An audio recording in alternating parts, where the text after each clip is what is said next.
António Serra, do Banif e Duarte Leite Castro, da IG Market, são convidados desta análise da semana. No Fecho de Contas, boa tarde aos dois. Obrigado por estarem aqui. Duarte, olhando para os números que saíram hoje do emprego nos Estados Unidos, se os investidores já estavam a caminhar para os ativos de refúgio, depois desses números começaram a correr para os ativos de refúgio? Sim, não exclusivamente pelo relatório de criação de emprego nos Estados Unidos, obviamente que foi consideravelmente penalizador, enfim, quer pelo próprio número em si, face àquilo que se esperava, quer também pela revisão em baixa do valor de abril, mas também outros pontos, como desemprego de longo prazo e a própria duração média do desemprego, enfim, portanto, em todas as vertentes foi mau. Agora, o que está também a penalizar, especialmente hoje, no fundo as pessoas estão cada vez mais a verificar que economias como a economia chinesa estão a abrandar, portanto, no fundo agora estas vendas, esta pressão vendedora veio também um pouco na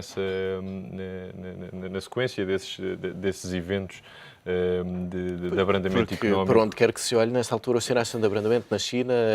Esta semana tivemos a leitura do PIB na Índia e hoje também no Brasil, tudo Exatamente, com dados que acabam por desiludir.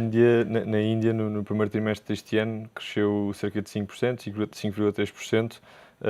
Tinha crescido no período homólogo 9,2%, portanto foi bastante, enfim, foram números bastante fortes, e daí também vemos a performance do DAX, por exemplo, hoje, do índice alemão, reflexo, na minha opinião, também exatamente destes números em termos de abrandamento económico que temos vindo a ver. Obviamente que, se juntarmos a isto aquele tema recorrente que temos vindo a falar aqui várias vezes, portanto, a questão da Grécia, o futuro da Grécia, o futuro do euro, o futuro da Europa, aquilo que vai acontecer e toda a incerteza, obviamente que está a ser canalizado, o dinheiro está a ser canalizado para um determinado tipo de investimentos mais seguros, por assim dizer, como é o caso das bundes alemãs, treasuries. E é isso que justifica, nesta altura, termos as taxas negativas na Alemanha, por exemplo, na Dinamarca, na Suíça? No fundo é uma questão de preservação de capital. Na prática, os investidores preferem ter dinheiro que não lhes vai render, mas que está num sítio seguro, como a dívida soberana alemã, do que estar investido noutros ativos que agora, para os quais se espera bastante volatilidade e para os quais também há ainda muita incerteza. Mas, pegando um pouco naquilo que o Filipe Garcia há bocado estava a dizer, efetivamente, para já ainda há aqui a única coisa positiva a reter disto tudo é que ainda há fluxos dentro da Europa. Portanto, não há só um flight to quality para os Estados Unidos, para as treasuries, mas também dentro da Europa. Isso, enfim, é um sinal menos mau, por assim dizer. E que sinais é que os investidores estão a dar ao mercado e, neste caso, aos dirigentes políticos e aos bancos centrais? É preciso fazer alguma coisa perante estes sinais de abrandamento da economia e de acentuar da crise na Europa? Eu acho que sim. Nos Estados Unidos fala-se da possibilidade, existe essa possibilidade de haver um terceiro programa de quantitative easing, que, enfim, mais uma vez a Fed a substituir-se à economia, enfim, como à própria economia, à atividade económica, impulsionando, aliás, melhor dizendo, a atividade económica, portanto, através de intervenção direta. Resta saber, aqui na Europa já sabemos que andamos muito mais atrás, muito mais devagar naquilo que toca na tomada de decisões firmes e que, sobretudo, promovam o crescimento. Eu acho que o sinal está dado. Enfim, vemos a performance dos índices acionistas. Se formos comparar a Europa com os Estados Unidos, portanto, se compararmos a Europa periférica, enfim, portanto, é de esquecer, uma coisa não tem nada a ver com a outra, portanto, assistiu-se a um afastamento bastante grande, mas mesmo países mais importantes, como a Alemanha, como a França, força, nesses países o próprio mercado acionista não está tão positivo como nos Estados Unidos, portanto, e isso é reflexo das políticas ou da falta delas a Mas nível achas que europeu. na próxima semana temos reunião do Banco Central Europeu? Achas que o BCE vai dar alguns sinais de querer também ajudar a resolver esta crise? Ou Mário Draghi vai insistir neste discurso de responsabilizar, sobretudo, os governos? Eu acho que ele vai continuar a insistir, porque ele já foi mais inovador do que Trichet tinha sido. Sim, já também fez aqui alguma... não era muito difícil, mas já foi mais inovador, enfim, tem outro perfil e uma outra abordagem aos problemas. Mas agora, eu acho que há efetivamente a possibilidade, e isso também, pegando outra vez na parte, estavam a falar da performance do euro contra o dólar. Uma das razões, é muito difícil medir e quantificar qual é que é a vertente especulativa desta queda do euro ou a vertente de procura de refúgio em dólares, mas também acho que há aqui um outro efeito, que é uma decisão relativamente às taxas de juros. Acho que há margem para, na zona euro, se assistir a um novo corte da taxa de referência, até porque, enfim, parece que seja necessário, e vimos o comportamento das Euribors e as quedas que têm revelado, portanto, parece ser necessário, em termos de estímulo de crescimento económico, e ao mesmo tempo a própria inflação, que é uma preocupação, não é? Mas a própria inflação core, portanto, excluindo os custos de alimentação e de energia, está num nível ainda relativamente confortável, portanto, e abaixo de 2%. O que também dá essa margem ao E o que BCE, dá essa não é? margem, obviamente, em termos de cross cambial, diminui automaticamente o retorno de uma moeda e também pode estar a justificar, a antecipar essa queda. António, como o Duarte estava a dizer, Mário Draghi de facto teve já uma política muito diferente daquela que foi Trichet, mas nesta altura já se perdeu tudo aquilo que Draghi fez em termos de LTROs e o efeito que isso teve no mercado. Quando olhamos hoje para os índices de volatilidade, estamos de volta a dezembro.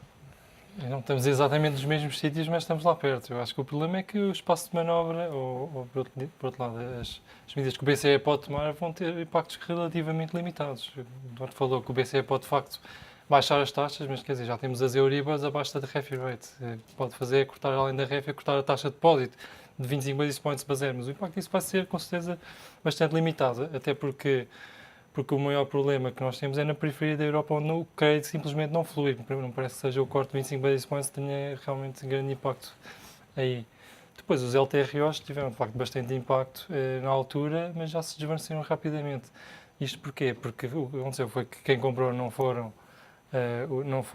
os investidores finais, mas foram os bancos. Os bancos ficaram. O que é que isso significa? Que o destino dos bancos e dos governos ficou ainda mais ligado, não é? E, portanto, quando as coisas reverteram e a versão de risco aumentou especialmente em Espanha, os bancos espanhóis ficaram ainda mais sob pressão e deixaram de ser compradores de títulos. E o que se vê foi que durante o LTRO, que os títulos cujos yields mais caíram foram os prazos mais curtos, porque aqueles onde quem encaixavam no prazo do LTRO, que os bancos de facto andavam a comprar esses títulos. Depois os prazos mais longos das yields caíram também por contágio, mas aí a procura era muito menor, mas desde março o que se verificou foi efetivamente o inverso, foi as yields de Espanha e de Itália também a subirem, mas mais uma vez, agora foram as mais curtas, os mais curtos que subiram mais, isto porque os bancos já não estavam a comprar.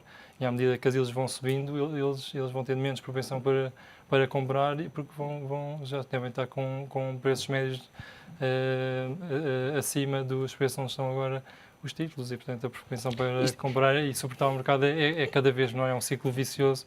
E estando esse destino tão interligado, como é que se pode sair desta situação? É de facto com uma ajuda direta para os bancos por parte do FEF ou do BCE? A situação em Espanha vai bastante além dos bancos. Tem-se falado muito nos bancos nos últimos tempos e é de facto a situação mais premente. Mas a verdade é que a semana passada o Reino de Espanha reviu mais uma vez o déficit de 2011 em alta para 8,9%. Portanto, parece-me cada vez mais inatingível o target deste ano.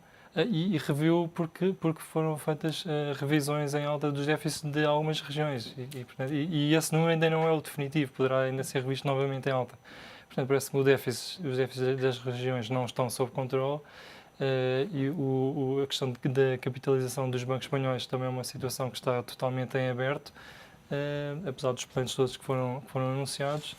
E em cima disso não temos crescimento. Aliás, temos recessão em Espanha este ano, para o ano também já se estima recessão em Espanha. Não temos modelo económico de crescimento, ou pelo menos aquele anterior, que era muito baseado na construção, está totalmente destruído e, portanto, as perspectivas de que a trajetória da dívida em Espanha esteja controlada são totalmente postas de parte. Por isso é que a Espanha está mais uma vez sob pressão.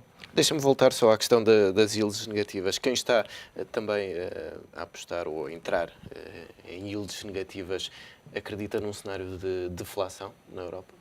Eu acho que, enfim, quem compra yields negativas na Alemanha não está preocupado se vai haver inflação ou recessão, ou seja o que for. Está Só quer preocupado guardar o se o dinheiro. euro vai continuar ou não, e por isso é que compra yields negativas. E esse é mesmo, de facto, só preservação de capital? Unicamente. Mas esse Aliás, cenário... por isso é que vemos o euro, apesar da maior parte dos fluxos serem de facto do sul para o norte da Europa, vemos também dos investidores europeus a diversificarem e a comprarem outras moedas, como o iene, o dólar, mas essencialmente o dólar. Mas o leque de ativos refúgio nesta altura é mais reduzido do que o habitual? Por isso é que as yields da Alemanha estão em território negativo, é porque de facto as oportunidades em AAAs, em ativos sem risco, são realmente reduzidas no mundo inteiro. E não se tem visto muitos investidores, ou pelo menos isso não se tem refletido na variação do preço do ouro. Os investidores já não olham para o ouro como ativo refúgio? Em maio, se não me engano, terá sido dos piores meses dos últimos anos. O ouro tem vários investidores. Eu acho que a questão neste momento é o que estavas a falar. O ouro é um bom protetor contra a inflação, mas contra a deflação não. Por isso é que é provável que seja por isso que tenha caído bastante nos últimos meses. Duarte, deixa-me olhar para as próximas semanas. Temos, de facto, esta reunião do BCE. Como é que os investidores se vão posicionar perante essa reunião do BCE, perante aquilo que pode surgir dos Estados Unidos em termos de quantitative easing? Vão continuar voltados apenas para os ativos refúgio? Ou há aqui a tentação também de voltar um bocadinho ao risco, tendo em conta estas quedas dos últimos tempos? Isso parece-me óbvio, e na base de clientes, de clientes individuais, nem falando de grandes instituições. Obviamente que quem vê um desequilíbrio tão grande de preços de país para país, obviamente justificados por aquilo que estamos aqui a falar, obviamente que é tentador, não é? Instituições, portanto, empresas, ações, no fundo, que estão de tal maneira afastadas das suas valorizações históricas, são sempre, obviamente atrativas. Eu acho que ainda há, precisa acontecer, o catalisador ainda não existiu nesta altura. Enfim, não sabemos ainda qual é que vai ser o papel da Grécia no futuro. O problema é que há vários riscos nesta altura, não há apenas um catalisador. Não é? Obviamente que o abrandamento económico a nível global, nos emergentes, como falámos há pouco, é obviamente uma parte importante desse risco. Mas é importante não esquecermos, e seguramente ninguém se esquece, que a zona euro está abalada neste momento. Embora eu não seja partidário daquelas pessoas que têm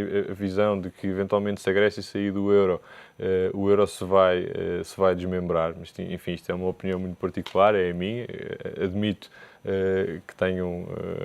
que existe outra corrente de pensamento. Agora, não sabemos ainda as repercussões que isso pode ter, e obviamente que se vai fazer sentir nos balanços das empresas e nos seus resultados. Daí que todo este contexto de incerteza, eu acho que mais do que tudo aquilo que vai conduzir é a volatilidade, porque vemos oportunidades. Portanto, vemos hoje o DAX a cair 3%, sensivelmente, que era aquilo que estava a cair. Há quem olhe como uma oportunidade. Mas, enfim, temos visto dias de valorizações de 1, 2, 3% para no dia a seguir serem eliminados todos esses ganhos. Portanto, eu acho que vai continuar a haver muita volatilidade, e acho que não ficamos por aqui em termos de quedas. Não me parece, ainda há muita coisa cinzenta em cima da mesa. Portanto, quem seguiu a máxima de vender em maio e ficar à espera até setembro, nessa altura, terá feito bem. Enfim, mas isso é Melhor isso seria é um ter adágio. vendido em abril, provavelmente. Isso é um adágio com base em evidência estatística que funciona. Bem, enfim, efetivamente, nos últimos 50 anos, se calhar teria funcionado, mas, enfim, neste momento estamos numa altura em que ninguém sabe, efetivamente, qual será o resultado final, porque nunca estivemos aqui. Os investidores, o mercado, os dirigentes políticos nunca tiveram confrontados com um cenário destes. E, obviamente, que isso aumenta imenso os tempos de incerteza. Mas quem tivesse feito um all-in nessa base, enfim... Nesta altura seria um pouco sorte. mais satisfeito. Duarte Leite Castro, António Serra, obrigado pela presença neste Fez de Contas.